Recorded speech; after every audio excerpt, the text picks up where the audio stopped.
നമുക്കറിയാം ഓരോ കുട്ടികൾക്ക് ഓരോ പാഷൻ ഉണ്ട്. അപ്പം ആ പാഷനാണ് ഡിറ്റർമിൻ ചെയ്യുക കൊച്ചിൻ്റെ തലച്ചോറ് ഏത് ഭാഗത്താണ് സ്ട്രോങ് എന്നുള്ളത്. അപ്പം കുട്ടിക്ക് വരയ്ക്കാൻ കഴിവുണ്ടെങ്കിൽ ആ വരയ്ക്കുന്ന ഏരിയ ഭയങ്കര സ്ട്രോങ് ആണ്. കണക്കിൽ ഇഷ്ടമാണെങ്കിൽ കണക്കിൻ്റെ ആ ഏരിയ സ്ട്രോങ് ആണ്. പാട്ട്, സ്പോർട്സ്, അങ്ങനെ പല രീതിയിലും കുട്ടികൾക്ക് ഇഷ്ടം. ഓരോ കുട്ടിയും അതിൻ്റെ താല്പര്യം കാണിക്കും.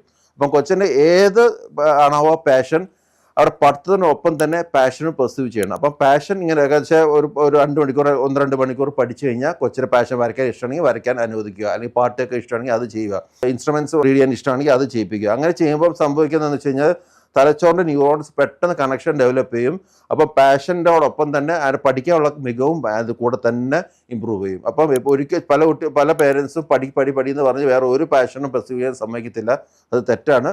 എപ്പോഴും അവരുടെ പാഷൻ ഒപ്പം കൊണ്ടുപോകണം. എന്നാലും അത്ര കൊച്ചുകൂടി നന്നായിട്ട് സ്കൂളിൽ പെർഫോം ചെയ്യാൻ പറ്റത്തുള്ളൂ.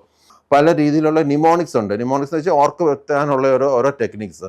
അപ്പോൾ അത് വളരെ നന്നായിട്ട് പരിശീലിക്കുന്നത് വളരെ നല്ലതായിരിക്കും. ചെറുപ്പം മുതലേ നമ്മളത് ഫോർ എക്സാമ്പിൾ നമ്മുടെ മരവിൽ റെയിൻബോൻ്റെ കളേഴ്സ് നോക്കാൻ വിബിയോർ എന്ന് പറയുന്ന പോലെ ഓരോ നിമോണിക്സ് ഉണ്ട്. അങ്ങനെ അതുപോലെ ഓരോ പഠന കാര്യത്തിനും ഓരോ നിമോണിക്സ് പരിശീലിക്കുന്നത് വളരെ നല്ലതായിരിക്കും. അപ്പോൾ എത്ര ടെക്നിക്സ് ഉപയോഗിച്ച് കഴിഞ്ഞാൽ കൊച്ചുങ്ങൾക്ക് ഓർത്തിരിക്കാനും അത് പഠിത്തത്തിന് ആ പരീക്ഷയ്ക്ക് മാത്രമല്ല ലൈഫ് ലോങ് ഓർത്തിരിക്കാനും സാധിക്കുമെന്ന് നമുക്ക് പ്രതീക്ഷിക്കാം.